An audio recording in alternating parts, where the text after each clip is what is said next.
Hey, good morning or good afternoon, guys, depending on when you're watching this. Today, I want to talk to you about two ancient city-states uh, in ancient Greece. One was Sparta, the other's Athens. Ancient These city-states were basically city-states were just large cities, but they were very separated from each other because of the mountains and the different islands and that. And so they're so separate that they didn't like each other. They had their own armies, their own government, their own religions, their own gods, and that. So let's talk about Sparta a little bit first.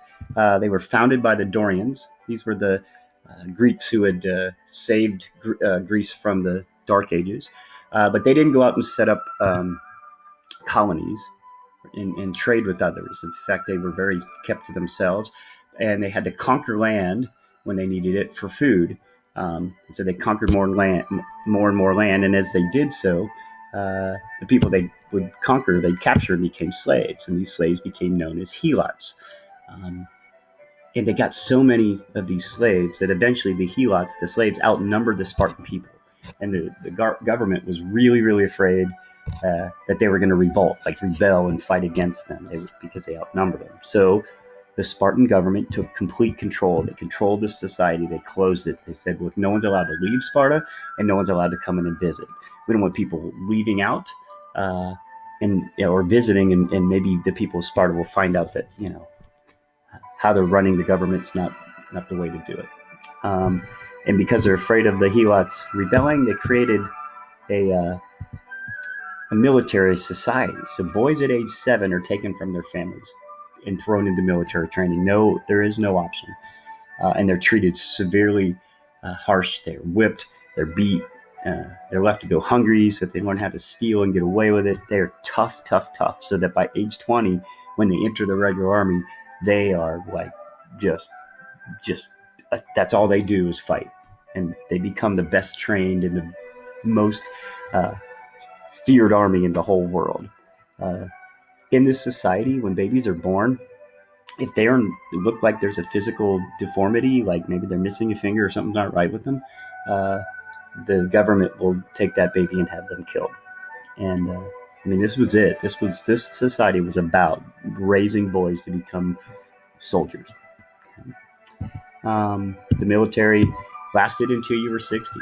So you were required as a man to be in the soldier until you're 60. You're expected to win the battle or die. Never, ever surrender. This is one of the things that made the Spartans such brave warriors, as they were expected this. The women in Sparta had a little more freedom than other places in the world. The girls trained in sports, running, wrestling, javelin, their own, like Olympic type sports. First of all, they just needed to be physically fit because their men were off in battle. They needed to be able to protect themselves from those that might come and harm them. But most important, they had to be healthy and fit to be good mothers, because that was their real main job, was to give birth to boys so the boys could grow up and be in the army. If they gave birth to girls, those girls were raised to be healthy and fit so they could become mothers and have sons to be in the army. That was the whole purpose for existing. But the women did have more freedom than women in other places. They could own property because their husbands were always away or would die in battle. They were allowed to get remarried, which was different than most women in that day. A lot more freedom. The Spartan government was an oligarchy, which is when a small group of people were in charge. And this small group of people consisted of 2 kings who ruled along with a council of elders. There were 28 of these elders. Small group of leaders who voted on the laws, enforced the laws, and the people themselves really had no voice in the government, unlike what we have today. That's an oligarchy. Okay? So that's the city-state of Sparta. Closed military society. Women have a little freedom. Boys are from age 77 to 60 are in the army. Okay. Now, a much different city-state was Athens, about 150 miles north of Sparta. It's located near the Mediterranean Sea, which allowed it to trade with others, became wealthy, traded with other countries. They set up colonies for food and trade. And unlike Sparta, they were extremely open society, more open, more balanced. They encouraged people to travel and welcome visitors. They wanted to learn everything they could from other people. Everything to them was important, not just military, education, literature, drama, art, government. All those things were super important. If you were a boy, you went to school, you learned math, writing, public speaking. You learned sports, music as well. Everything was well balanced. Okay, and you had to learn public speaking because you were expected that you would probably someday be, you know, in the government debating. At age 18, men became citizens and they were required to volunteer in the army. So they did have a strong army, not as strong as Sparta, but it was good. Uh, the girls didn't go to school. They learned household duties, how to run the house, do those kind of house things. And there was only a few wealthy girls who learned to read and write. So really no school, no learning. The women's job, they had few rights. In fact, they needed permission simply to just leave their house. Need to get permission from their husband. So their rights, couldn't own property, couldn't vote. The rights were pretty low for the women.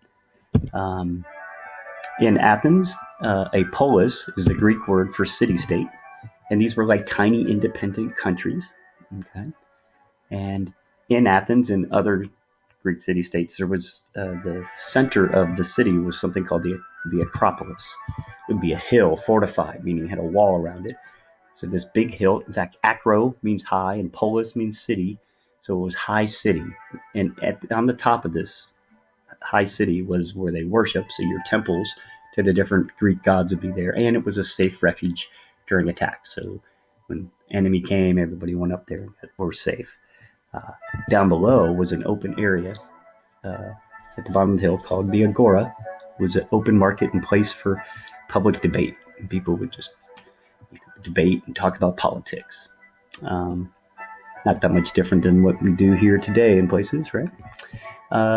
Citizenship. For the first time ever, the people of Athens, the Athenians, had this idea of citizenship. Every other country at the time, the people were subjects. In other words, the king was in charge and you were subject to him. You had to give your life and your duty to serve the king. But for now, for the first time ever, people were considered citizens. This was a big deal. And citizens were offered you had to have 4 requirements to be a citizen.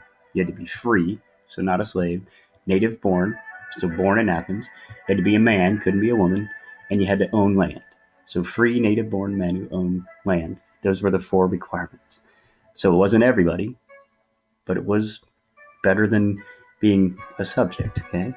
Now, if you were a citizen, a free native born man who owned land, these were the rights you had. You could vote, you could hold office, which means like run for public office.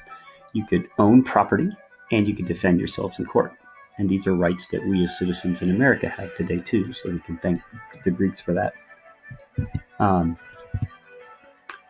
When it came to their government, they were the first. Athens was the first to have a democracy. It was created by Cleisthenes.